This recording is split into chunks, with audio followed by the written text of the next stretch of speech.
Assalamualaikum warahmatullahi wabarakatuh. Alhamdulillah. Alhamdulillahilladzi arsala rasulahu bil huda wa dinil haqq liyuzhirahu 'alad dini kullihi walau karihal kafirun. Asyhadu an la ilaha illallah wa asyhadu anna Muhammadan abduhu wa rasuluhu la nabiyya ba'dah. Allahumma shalli wa sallim wa barik ala sayyidina Muhammadin wa ala alihi wa sahbihi ajma'in, amma ba'd. Ayyuhan nas ittaqullaha haqqa tuqatih wa la tamutunna illa wa antum muslimun. Alhamdulillah. Selamat datang Kang Sumardi dari Jogja. Alhamdulillah jamaah Kampung Taqwa Astan rahimakumullah, hari ini kita masih diberi kesempatan oleh Allah Subhanahu wa taala untuk menjalani hari-hari. Mudah-mudahan hari-hari yang kita lakukan adalah hari-hari yang dalam amal soleh insyaallah. Jamaah Kampung Taqwa Astan rahimakumullah dan teman-teman yang mendengarkan atau melihat siaran ini, mari kita lanjutkan lagi pembahasan surat An-Nur, surat ke-24 dalam Al-Quran. Kemarin kita sudah sampaikan perintah dari Allah Subhanahu wa taala ya,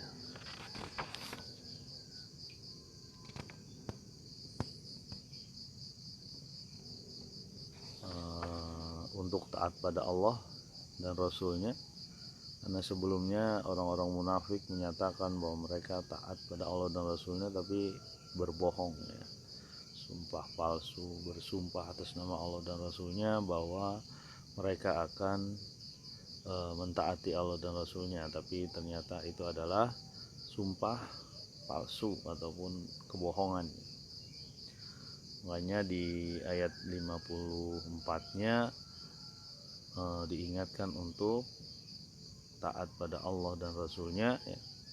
Kalau tidak taat atau berpaling itu urusan mereka gitu, karena Rasul hanya menyampaikan. Kalau taat pada Allah dan Rasul itu akan diberi bimbingan ya, diberi jalan petunjuk, dan bagi Rasul dia hanya sebagai penyampai saja, penyampai kebenaran, penyampai amanat yang nyata ya.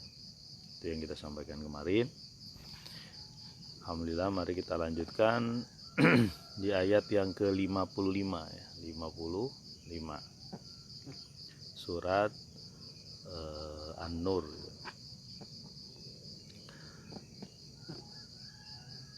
Silakan bagi yang ada Android membuka Android dengan aplikasi Quran ataupun PDF Quran. Juga bagi yang punya di rumah Quran dan terjemahannya silakan buka. Surat An-Nur 24 ayat 55 ya. Bismillahirrahmanirrahim. Wa'adallahu alladhina amanu minkum wa 'amilus salihati la yastakhlifannahum fil ardi kama stakhlafal ladzina min qablihim wa la yumakkinanna lahum dinahumul ladzi irtadha lahum wa la yubaddilannahum min ba'di khawfihim amna ya'budunani la yusyrikuna bi syai'a wa man kafara ba'da dzalika fa ulaika humul fasiqun. Dan Allah telah berjanji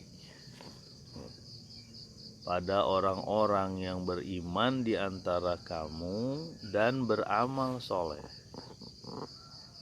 bahwa mereka akan diberi kekuasaan, kekhalifahan di bumi sebagaimana kamastakhlafal ladzina min qablihim, sebagaimana orang-orang yang diberi kekuasaan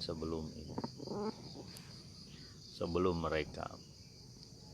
Dan Allah akan meneguhkan agama mereka yang diridhoi oleh Allah, akan mengganti ketakutan mereka dengan keamanan. Mereka senantiasa menyembahku, menyembah Allah, dan tidak menyekutukanku dengan satu apapun. Barang siapa yang ingkar setelah janji tersebut, maka merekalah orang-orang yang fasik. Jamaah kampung takwa Asden rahimakumullah. Seiring dengan berubahnya warna langit ya, mudah-mudahan kita tetap terus jalan terus untuk mentadaburi Al-Quran, membuka Al-Quran, memasukkan Al-Quran dalam hati kita ya, insyaallah. Nah, ini syarat kekhalifahan. Banyak yang menyatakan khalifah Islam itu begini. Nah, ini ada syaratnya ya. Kalau kemarin diceritakan tentang orang-orang yang sumpah palsu ya, bohong dan sebagainya, ngomong manis bibir. Sementara orang-orang beriman dijanjikan Allah untuk menjadi khalifah atau menguasai bumi ya. Seperti ceritanya Nabi Adam waktu itu. Khalifah di bumi. Mengatur bumi ini. Nah, cuma Allah memberi syarat. Wa'adallahu alladhina amanu minkum wa 'amilus shalihat. Janji Allah bagi orang-orang yang beriman dan beramal soleh. Ada iman dan ada amalnya.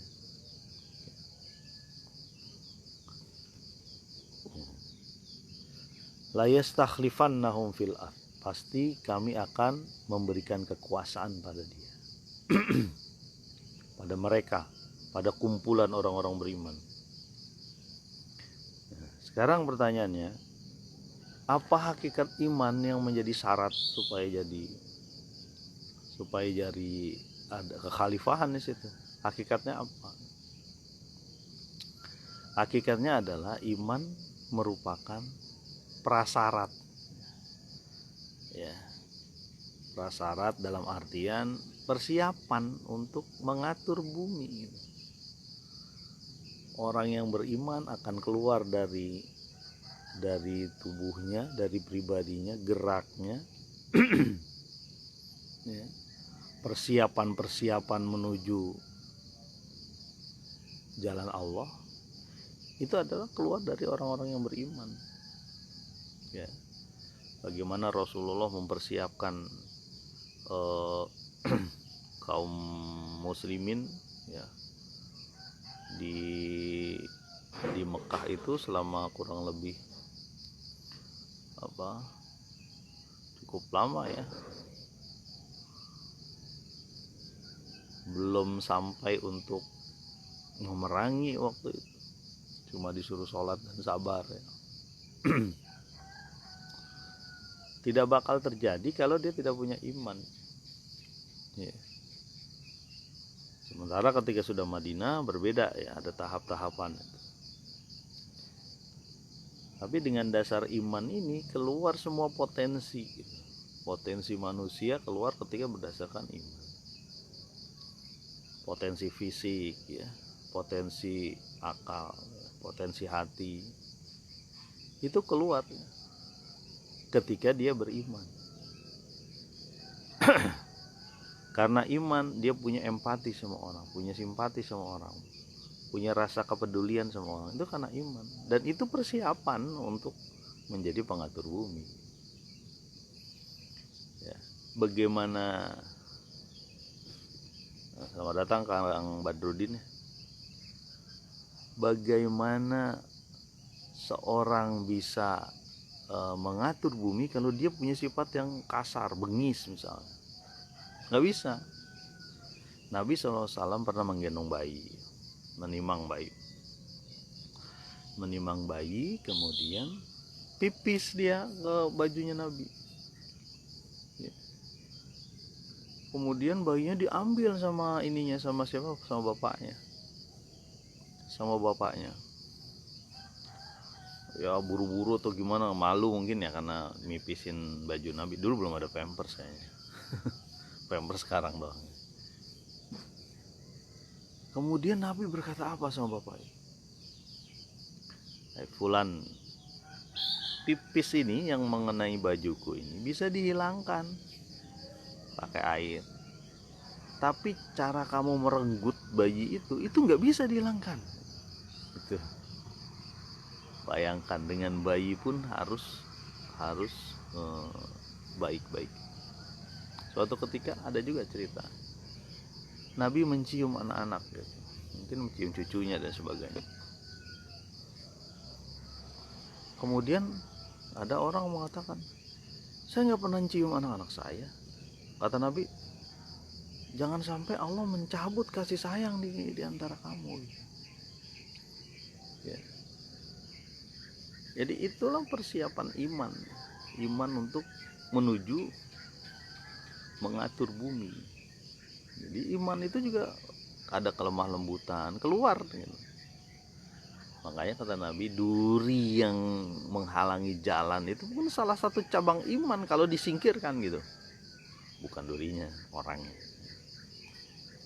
Jadi salah satu cabang iman adalah menyingkirkan duri. Itu bayangkan, makanya Umar bin Khattab itu bilang begini, kalau saja ada kambing di Persia, ibu kambing atau kambing induk kambing itu meninggal di Persia, di daerah Iran, aku bertanggung jawab.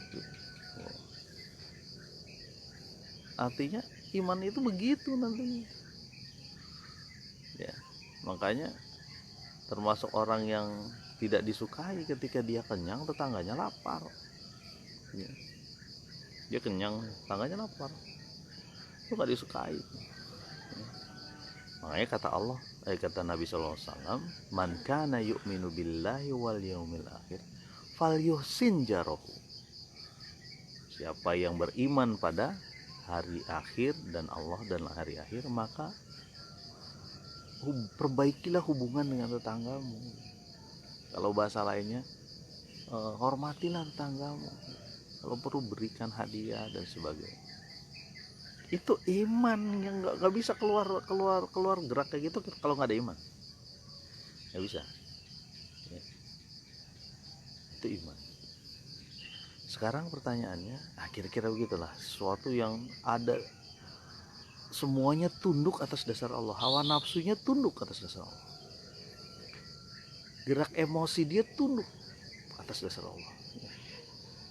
Ya, emosi dia, hawa nafsunya ya, bukan amaratun bisu lagi gitu.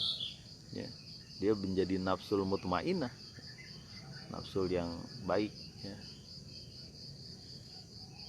Jadi itulah yang membimbing dia gitu, keluar, sehingga pribadinya keluar dari keimanan.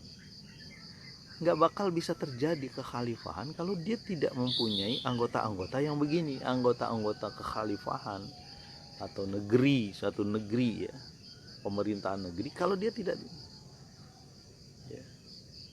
Kemarin saya sampaikan tuh, ada yang namanya gulul tuh apa, mengambil itu ya, mengambil harta ghanimah yang bukan saat pembagian. Kata Nabi, nanti di akhirat tuh ada yang di pundaknya kambing, ada di pundaknya onta. Melengu bilang ke Nabi, wah Nabi tolongin saya, kan saya udah bilang waktu itu gitu. Itulah keimanan. Dia bersabar dengan rezeki yang Allah berikan. Rezeki kan gak ketuker, kayak ngirim pulsa aja, ketukar kayak ngirim pulsa tuh. Bayar 10.000 nih, beli pulsa 12.000 biasanya. Nomornya segini, ujungnya 95 misalnya kan. Nyampe gak tuh pulsa? Nyampe ke kita gitu. Sangat jarang terjadi lah gitu. Jadi ketika iman ada di hati, itu dia ingat bahwa takdir ya, ada kodo dan koda di situ.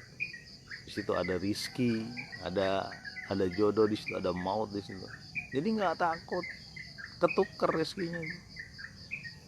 Nah, itu keimanan. Nah selanjutnya, bagaimana tentang kekhalifahan? La yastakhlifannahum fil ard.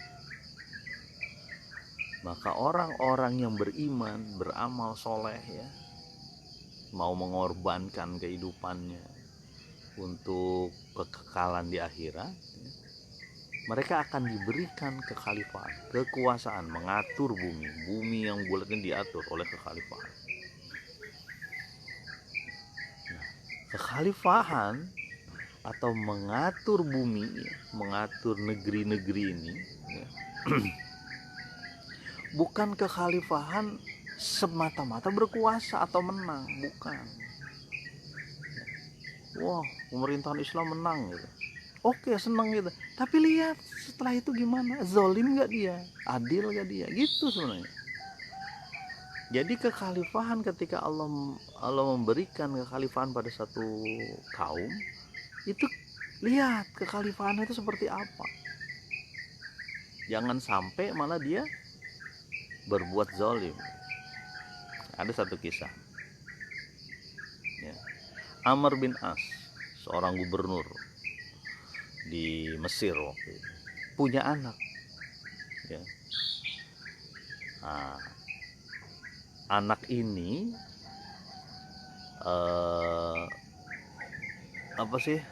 berpacu kuda, lomba berkuda gitu. Anak lomba berkuda dengan seseorang.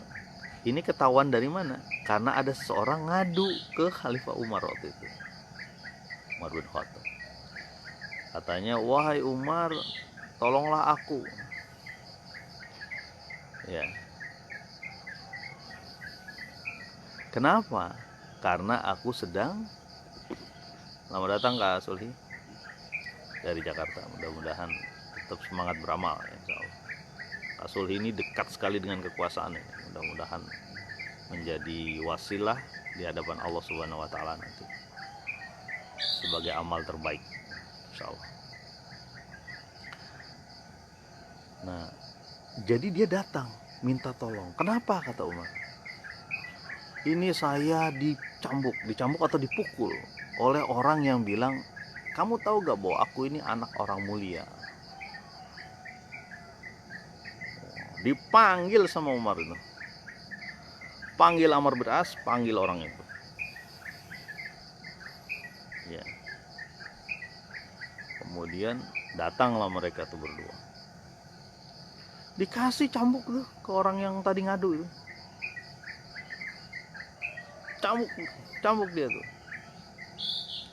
Inilah orang yang bilang bahwa dia adalah anak yang mulia. Sembari melirik gini, melirik sinis lah kira-kira gitu kepada Amr bin As. Dicambuk tuh. Dilakukan kisos ya. Padahal Amr bin As itu gubernur, penakluk Mesir. Bayangkan Mesir itu berapa luasnya dan begitu suburnya. Dari dulu jadi pusat peradaban tuh Mesir. Ada Musa di situ, ada Firaun di situ, caplokan banyak orang lah. Ya. Banyak orang yang pengen menguasai Mesir dan dikuasai oleh Islam waktu itu. Dan Umar memberikan jabatan gubernur kepada siapa? Amr bin As. Dan Amr bin As punya anak. Anak itu berlomba gitu. Berlomba apa? Berlomba kuda. Terus kalah, ceritanya begitu. Cambuk orang yang ngalahin dia itu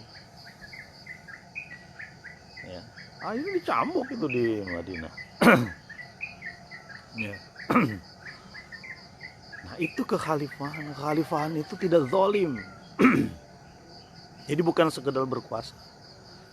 Jadi kalau ada orang yang niat berkuasa untuk zalim terhadap dirinya, bukan kekhalifahan. Dia tidak dianggap khalifah atau tidak dianggap orang yang mengurusi kaum mukminin.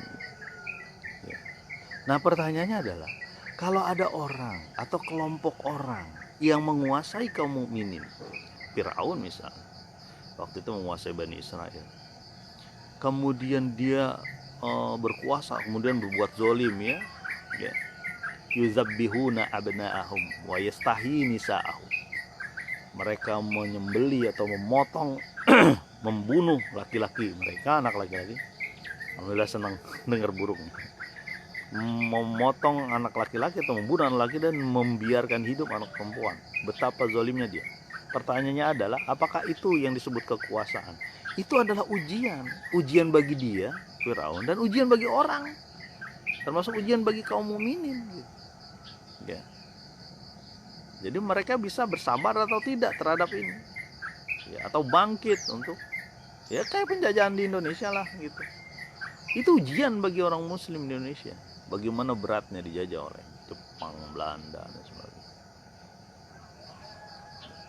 Jadi kalau ada yang begitu, itu bukan berarti dia itu ulil amri kita, bukan itu. Udah tahu dia berbuat zolim terus kita bilang dia ulil amri kita tuh gitu, jangan ikutin. Kemarin kaidahnya la ta'ata fil makhluk lil maksiatil khaliq. La ta'ati lil makhluk fi maksiatil khaliq. Tidak ada taat pada makhluk siapapun itu kalau dia maksiat kepada al khaliq. Termasuk bos, termasuk level yang lebih tinggi, jenderal misalnya. Kalau di Indonesia nggak bisa begitu karena sistemnya organik ya kalau saya. Jadi jenderal itu bisa memerintahkan kolonel ya, dan harus patuh.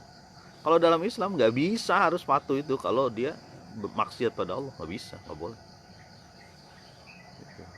Sama siapapun di atas itu. Itulah hakikat kekhalifahan. Kekhalifahan itu dia akan membuat orang jadi lebih nyaman ya. Bagaimana jadi beragama dia jadi lebih bagus ya. Ketika datang khalifah kemana, ke Palestina waktu itu, perjanjiannya apa? Yang pada ke gereja jangan dirusak gereja itu. Ya. Cuma dia melarang orang Yahudi dari situ, diusir sama umat. Ya. Selamatkan harta-harta mereka gitu. Ya. Dia cuma disuruh membayar jizyah namanya, bukan pajak ya, beda jizyah dengan pajak. Semacam uang jaminan keamanan. Itu juga sangat sedikit. Makanya mereka merasa nyaman ketika umat muslim datang ke Palestina waktu itu.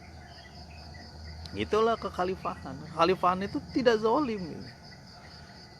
Ya, seperti tadi contohnya Umar. Ada lagi kisah Umar ini bagus ini, karena Umar itu lumayan hampir 10 tahun dan 30% dunia itu dikuasai oleh Umar waktu itu. 30%, sepertiga. Membentang dari Syria sampai ke mana? Sampai ke Iran, Irak ya, Persia. Iran, Irak kuasai juga sama Umar waktu itu. Jadi kekhalifahan begitu. Termasuk cucu-cucunya Umar waktu itu. Siapa cicitnya Umar? Umar bin Abdul Aziz. Umar bin Abdul Aziz, ini ada kisah sendiri tentang Umar bin Abdul Aziz. Ketika dibaiat menjadi khalifah, dia terduduk di tanah. Dia tidak mau ngikut sama sama kekhalifahan sebelumnya yang ada singgasana. Dia terduduk di tanah. Ya. Duduk bareng lah sama rakyat. Ya.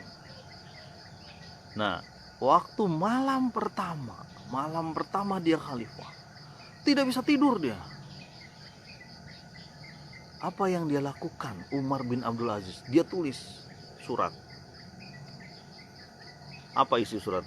Memecat salah satu gubernur. Dipecat salah satu gubernur sama dia. Ada 3 kalau nggak salah yang pecat. Satu gubernur itu dipecat sama dia. Kenapa? Dulu waktu dia belum jadi khalifah, dia pernah ngasih tahu sama khalifah sebelumnya, ini gubernur ini kurang zolim nih gitu. Berlaku semena-mena, ini tolong dipecat. Tapi dipertahankan oleh khalifah sebelumnya. Kemudian Umar itu menulis surat itu, dikirim langsung sana. Kenapa nggak ditunggu besok? Karena dia bilang, jangan sampai aku nanti bertanggung jawab, ada orang yang meninggal juga nih sama dia nih gara-gara ini. Makanya mulai sekarang saya tulis surat untuk memecat. Jadi itu ya, kekhalifahan itu begitu. Begitupun ketika umat muslim mendapat kekuasaan, mestinya begitu. Ya. Pertanyaannya, saya kan dapat kekuasaan dengan cara yang buruk. Ya udah, yang buruk nggak usah diinin lah, tinggalkan lah. Taubatlah kalau bahasa kita gitu. Dulu saya pernah money politik, bener istighfar, udah nggak usah diinin lagi. Wattabi sayyatal hasanata tamhuha. Kata Allah, ikutilah apa namanya keburukan itu dengan kebaikan, dia akan menghapuskan. Jadi yang dulu udah nggak usah di ini, udah minta maaf kalau perlu gitu. Sama rakyat yang dibohongi misalnya atau dipalsukan, niat sama Allah, itu kekhalifahan ya. Kisahnya lagi ada nih tentang Khalifah Umar. Khalifah Umar itu yang memulai salah satu detasemen polisi lah kalau bahasa kita, makanya ada ronda gitu, ada apa sih, ada penjagaan malam ya. Dia memulai dasar-dasar militer itu. Suatu ketika ya, Umar itu bersama mantan budaknya, Aslam namanya, itu berkeliling Madinah. Ternyata ada rombongan yang berkemah di salah satu daerah Madinah. Rombongan ini kayaknya rombongan pedagang. Kemudian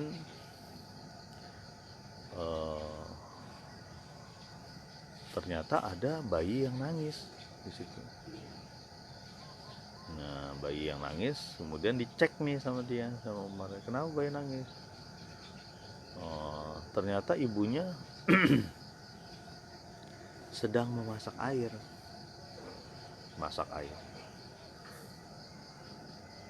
Kemudian kenapa menangis bayinya itu lagi?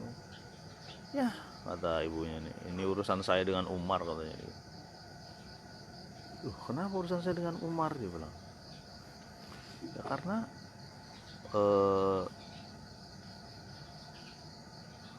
kondisi begini nih. Apa kondisinya? Kenapa? Bekicot. Lagi ngurusin tanaman pagi-pagi. Nah, dia sebenarnya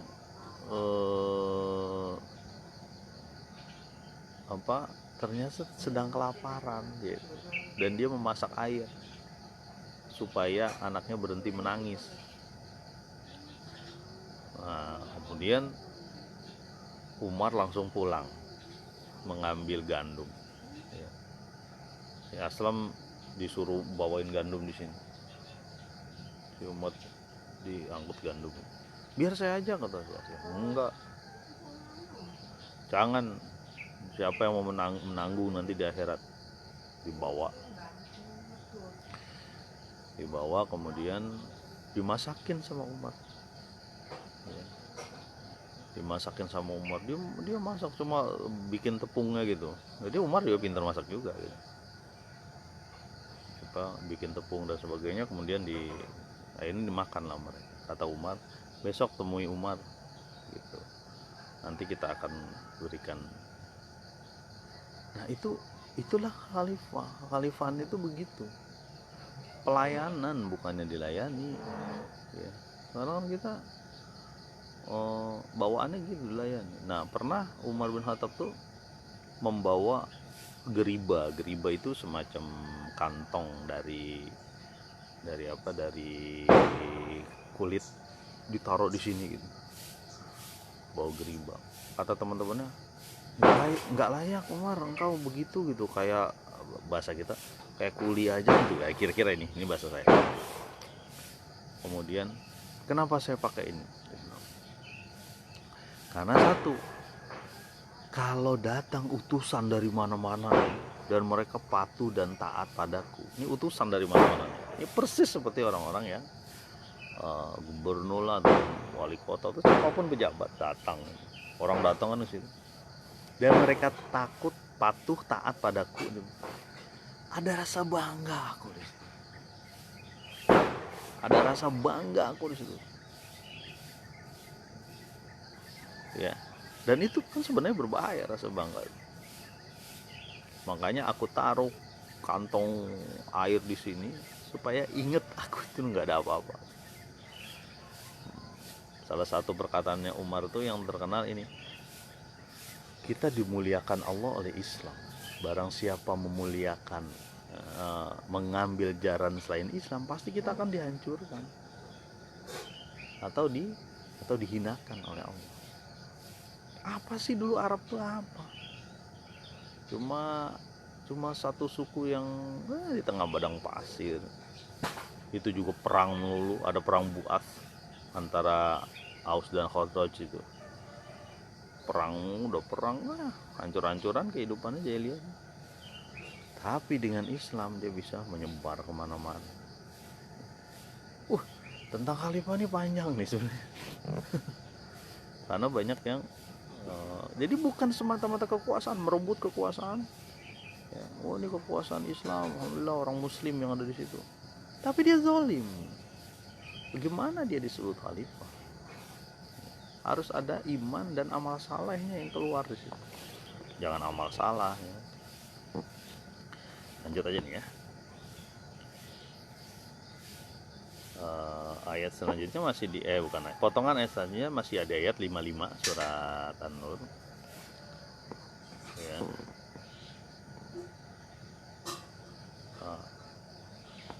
Kamastakhlafal ladzina min qablihim, seperti sudah diberikan kekhalifahan, kekuasaan sebelum mereka. Tolut misalnya, Tolut Malika ya. Tolut itu siapa? Orang yang mertuanya Daud ya, mertuanya Nabi Daud tuh. Nah, ketika mengajak berjuang dan sebagainya, kenapa dipilih Tolut? Padahal Tolut itu lam sa'ata minal mal, nggak punya harta, kata orang-orang. Kenapa dipilih Tolut? Tapi disebutkan bastotam fil ilmi wal jism ya.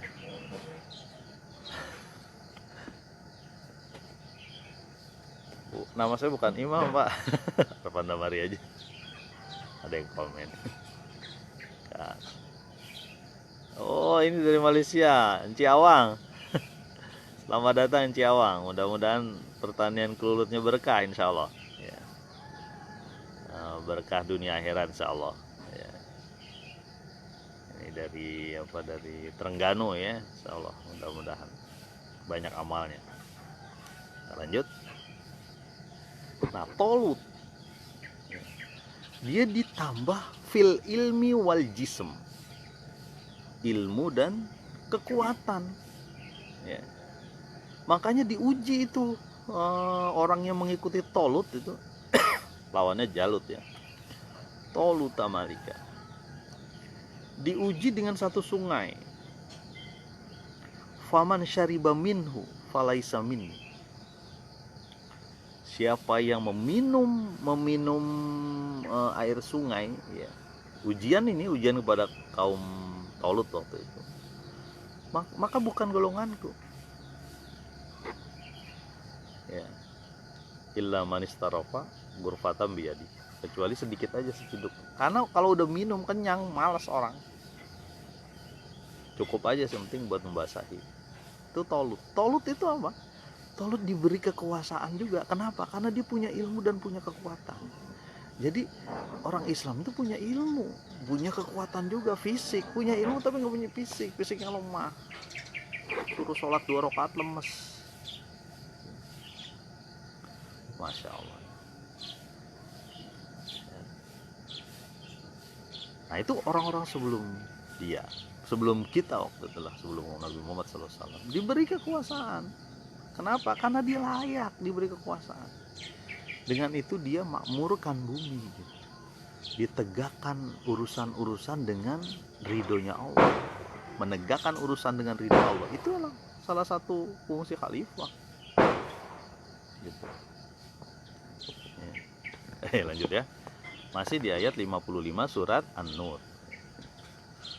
Wala yumakkinanna lahum dinahumul ladzir tadolahum. Ya. Dan kami teguhkan siapa? Agama mereka ya. Yang diridhoi Allah untuk mereka, yaitu Islam. Dan ini bentuk apa? Bentuk hasil dari kekhalifahan, bahwa teguh agamanya yang diridhoi Allah. Inna dina indallahil Islam. Sungguhnya di sisi Allah lah yang diridhoi agama ya Islam. Dari ujung Maroko sampai Maroke lah kira-kira sekarang ya. Maroko di Maghribi, Maroke di Indonesia ujung kota di ujung Indonesia Timur ya, daerah Papua. Kemudian potongan ayat selanjutnya, wala yubaddilannahum min ba'di khaufihim amna, dan kami gantikan ketakutan mereka menjadi keamanan. Ketika kekuasaan Islam sudah hadir, itu menjadi aman. Ya. Coba kita lihat bagaimana Nabi menahan tidak boleh berperang ketika di Mekah, dan suasananya memang penuh ketakutan. Sampai ngaji aja datang ke rumah Nabi itu harus sembunyi-sembunyi. Ya. Namanya aja Arqam bin Abil Arqam. Orang itu kurang begitu jelas tuh namanya tuh. Artinya siapa sih Arqam, nggak tahu. Orang ada di kampung Quraisy itu sendiri. Betapa tersembunyinya siapa? Pengajian Nabi waktu itu. Pengajian Nabi waktu itu sangat tersembunyi. Karena suasananya memang masih sedikit waktu itu. Ya. Banyak yang disiksa. Ya. Ada Bilal disiksa, kan, kemudian siapa namanya Sumayyah ya, Sumayyah disiksa. Ada lagunya sendiri itu Sumayyah dari Hijaz kalau nggak salah ya, Munsid Malaysia. Sumayyah bagaimana dia syahidah pertama ya, suasananya ketakutan. Cuma dia memang keluarga Yasir itu surga ya. Jadi ditahan itu usaha untuk berperang pada saat itu. Sementara sampai ada pemboikotan, pernah saya ceritakan waktu itu ya, pemboikotan selama 3 tahun.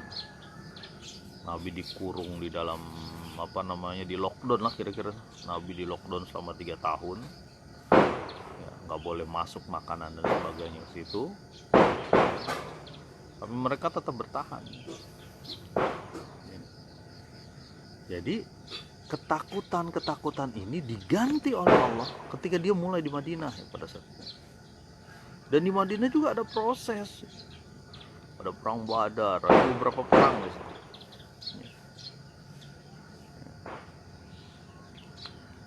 Wala yubaddilannahum min ba'di khaufihim amna. Ya. Wala yubaddilannahum min ba'di khaufihim amna. Diganti oleh Allah dengan keamanan. Jadi ketika Islam datang itu aman, ketika kekuasaan Islam datang itu aman. Itu ciri-cirinya. Kalau terjadi ketidakamanan, berarti belum terwujud kekuasaan Islam. Kalau sekarang pertanyaannya, ada gak kekuasaan Islam di bumi ini? Ya. Pendapat macam-macam. Ada yang ya ada, walaupun sebagian gitu. Ya. Tapi secara utuh belum ada gitu. Kenapa? Karena ada syarat-syarat mungkin yang belum sampai ke situ. Kalau Islam diibaratkan lingkaran ya, mungkin dia di satu sisi aja dia jari-jari motor misalnya ya, ban motor. Mungkin dia berkuasa di satu sisi saja, tapi di sisi lain enggak gitu. Belum disebut kekhalifahan sebenarnya. Masih ada syarat-syarat yang sekarang mungkin belum ketemu kaum muslimin. Kita berdoa mudah-mudahan menjadi bagian dari itu dan berusaha untuk menuju ke sana. Menuju apa? Menuju kekuasaan muslim yang tunduk hanya pada Allah. Ya. Nafsunya bukan menjadi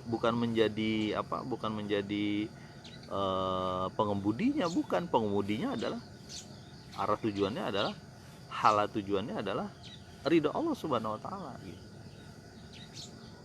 Ya. Lanjut.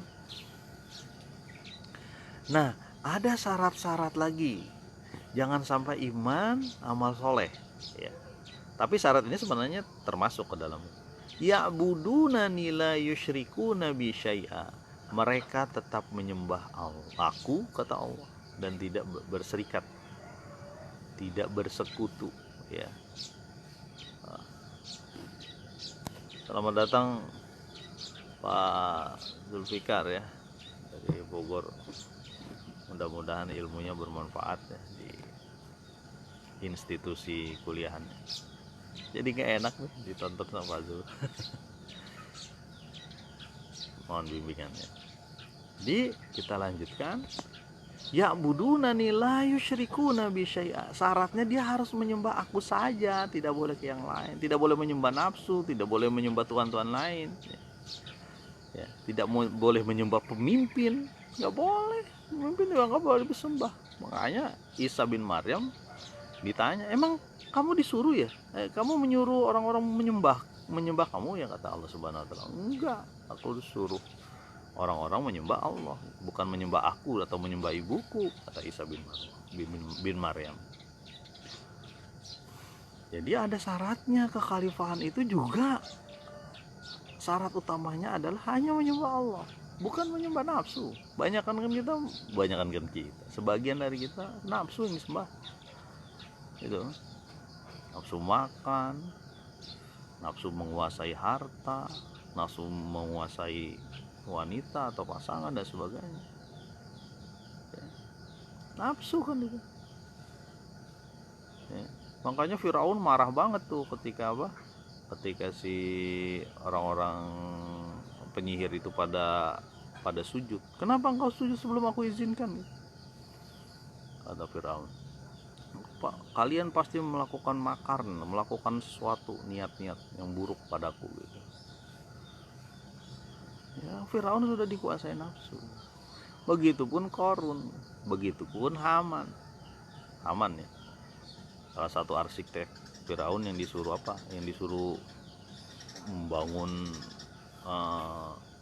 membangun bangunan yang tinggi biar ngelihat ilah Musa, ngelihat Tuhannya Musa. La yusyrikuna bi syai'. Wa man kafara ba'da dzalika faulaika humul fasiqun. Siapa yang ingkar setelah janji tersebut, dialah orang-orang fasik. Ya. Allah punya janji memberi kekuasaan pada orang-orang yang beriman dan beramal saleh. Itu janji dari Allah. Dan siapa yang bisa, Allah sudah berjanji dan gak mungkin Allah hilangkan janji itu. Ya. Waktu perang Qadisiyah tuh, itu ada sungai, ya, sungai Efrat yang masalah. Sungainya itu antara dua Persia dan Muslim waktu itu. Kemudian ditanya sama pemimpinnya waktu itu, siapa yang mau menyeberangi sungai itu, melindungi pasukan kita yang ribuan ini di sana? Karena di sana ada orang-orang itu Persia. Berangkatlah satu orang ditambah dengan sekitar 600 orang menyeberangi sungai, menjaga di sana. Dan apa yang dilakukan setelah itu, orang-orang yang lain juga menyeberangi sungai itu, seolah-olah berjalan di atas air, memang berjalan di atas air. Jadi ketika Allah sudah membela kaum tersebut, kalau dia beriman dan bertakwa, seluruh makhluk pun membela dia, gitu, termasuk sungai, ya. Sungai itu ciptaan Allah. Kemarin kita sudah sampaikan bagaimana Allah memberikan cahaya. Ini kan An-Nur nih, memberikan cahaya pada seluruh langit dan bumi, sampai burung-burung yang mengempakkan sayapnya juga ada tasbihnya, ada sholatnya sendiri. Termasuk sungai itu makhluk Allah, didukung oleh sungai. Yang tadinya nggak mungkin bisa mungkin. Itulah yang dilakukan teman-teman kaum muslimin waktu itu ketika berlawanan dengan gajah kan. Gajah itu kan luar biasa ya. Apa yang dilakukan? Ini dikasih tahu kelemahannya di mata dan belalai. Ya. Caranya apa? Dipotong tali orang yang menunggangi gajah, kemudian dilukai mata dan dan belalainya. Sebelumnya porak-poranda kaum muslimin tuh sama gajah itu ya. Jadi kembali lagi ke ayat ini, kalau kita ingkar terhadap janji-janji Allah ini ya, artinya berarti dia tidak beribadah. Dia beribadah tapi syirik misalnya. Dia orang-orang fasik, humul fasik. Mudah-mudahan kita tidak menjadi orang-orang fasik ya, mengambil kekuasaan dengan zalim ya, mendapatkan jabatan dengan cara yang jahiliyah ya. Kemudian ketika sudah berkuasa atau dia mendapat jabatan itu, dia malah menghancurkan kaum muslimin ya, mengajak kaum muslimin ke jalan yang sesat, yang salah. Bukan itu yang dikehendaki Allah Subhanahu wa taala, dan tidak layak dia disebut khalifah atau pengatur bumi. Ya yang lalu gimana? Yang lalu udah tinggalkan lah. Dulu saya dapat jabatan atau kekuasaan itu dengan cara yang salah, terus sekarang gimana? Ya udah taubat. Gimana caranya itu? Atau berani keluar gitu. Berani keluar dari situ karena yakin rezeki dari Allah. Boleh aja, nggak apa-apa kalau menurut teman-teman yakin. Supaya kita menjadi orang-orang yang diberi kekuasaan oleh Allah, tapi menjadi kekuasaan yang menenteramkan, bukan kekuasaan yang zalim. Mudah-mudahan bermanfaat. Subhanakallahumma wa bihamdika asyhadu alla ilaha illa anta astaghfiruka wa atubu ilaik. Assalamualaikum warahmatullahi wabarakatuh.